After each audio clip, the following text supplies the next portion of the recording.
Olá, eu sou o escritor Wisner Fraga e no canal Acontece nos Livros eu comento obras de escritores brasileiros, principalmente a prosa produzida por meus contemporâneos. Se você curte a literatura brasileira, inscreva-se no canal.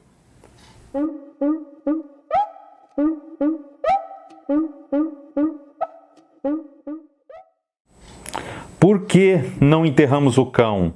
Este é o título do livro de Theo G. Alves, editado pela Patois em 2020. Theo G. Alves é um escritor e fotógrafo potiguar, nascido em Natal.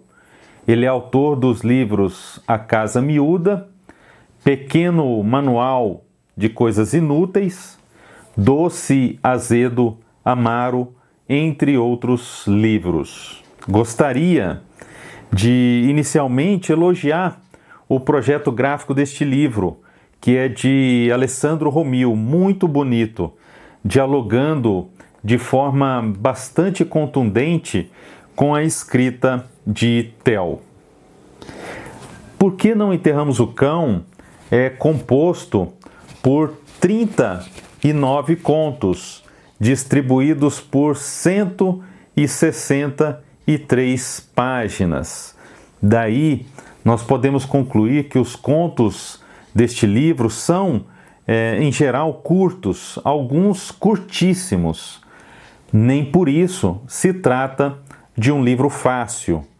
O estilo de Theo exige bastante do leitor. Eu tive de ler alguns contos 3, 4 vezes para assimilar um pouco mais das narrativas.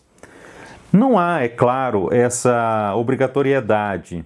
E se eu fiz isso, é porque cada leitura me trazia um prazer diferente, uma nova interpretação da história, um novo caminho.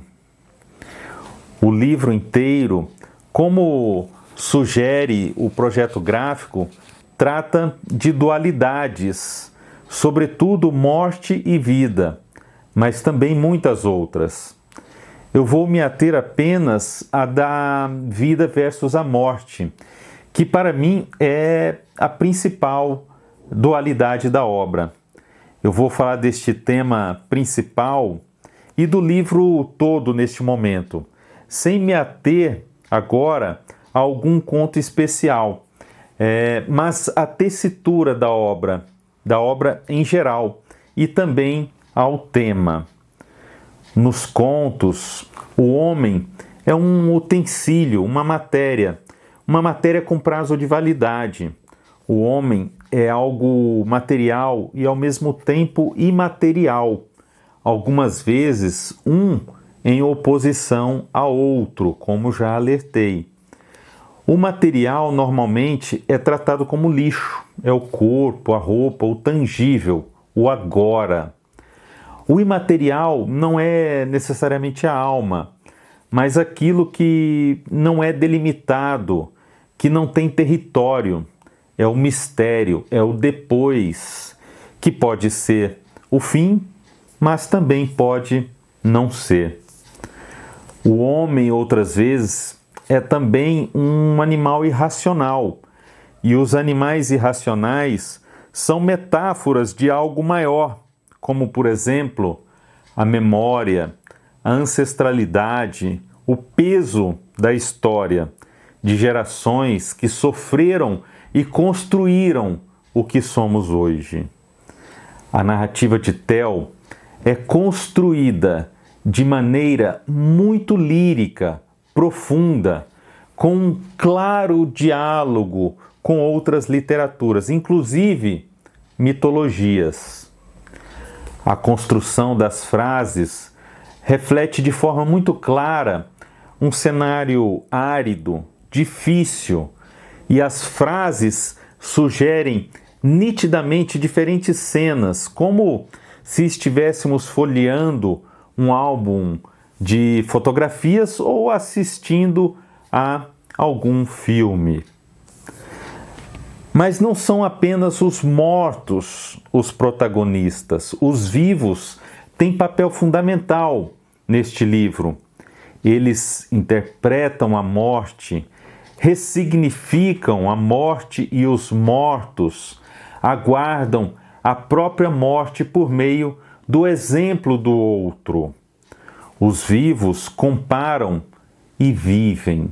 Os mortos não têm muito mais o que desejar, estão mortos, mas os vivos também estão imóveis no tempo, ora atados ao passado, ora presos ao futuro, ora perdidos no presente.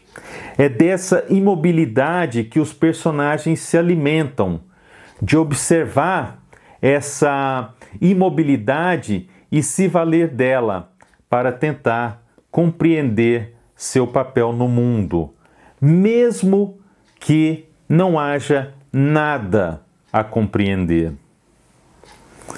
Agora, eu quero falar de dois contos deste livro. O primeiro deles é intitulado Por que não enterramos o cão? Neste conto, nós encontramos um cão preso a uma coleira e a coleira atada a uma corrente sob uma goiabeira. O cão, conforme percebemos, está até certo ponto esquecido, abandonado. Estão todos acostumados à rotina e a vida do cão faz parte dessa rotina. Tanto é que a morte deste cão é descoberta apenas 2 dias depois de ocorrida. O corpo do cão é entregue a alguém que o lança de uma ponte a um rio. A pergunta do narrador é recorrente. Por que não enterraram um cão? O cão, que é tratado muitas vezes pelo pronome feminino, ela. O narrador tem o peso monstruoso da monotonia. E essa monotonia lhe toma muito tempo. A monotonia precisa da atenção dele. Ele sente a necessidade de enterrar o cão, de dar significado, de dar valor a este cão, de provar que o cão lhe serviu e que podem ter sido, em algum momento, próximos e depois, por algum motivo, se perderam. É preciso resgatar essa vida, recuperando a memória, sepultando a banalidade, a monotonia. O homem é também um animal atado a um cotidiano sem sentido, a obrigações sem sentido. O outro conto é intitulado Papai está morto e é um exemplo de transgressão de linguagem. A mistura de tempos é evidenciada neste conto, como neste trecho, por exemplo. Amanhã foram dias densos. Neste conto, um homem leva as 2 filhas para uma terra distante. A única ocupação ali é cuidar de uma terra devastada que nada produz. Conta com a ajuda de um índio e a mãe desse índio para ajudar nas tentativas inúteis de domar a terra. As irmãs acompanham esse fim de tudo, mas não gostam do que veem. Outro trecho do conto dá conta de como encaram um corpo morto. Enterravam-no rapidamente, como enterravam a merda que cagavam pela manhã. São muitas mortes, muitas vidas, muitas nuances entre cada morte e cada vida, como se nem a realidade fosse plenamente real, mas sim corrompida por aquilo que não pode ser visto ou não pode ser compreendido. Cabe ao leitor encontrar as pistas e perceber que não existe uma única resposta para nenhuma questão. Eu vou ler agora o conto Enquanto Esperávamos por Amanhã, para que você tenha uma ideia do lirismo presente na prosa de Théo G. Alves. Inscreva-se no canal Acontece nos Livros e se você curtiu este vídeo, divulgue-o em suas redes sociais. Ajude nosso canal a crescer. Valorize a literatura brasileira. Valorize as editoras e as publicações independentes.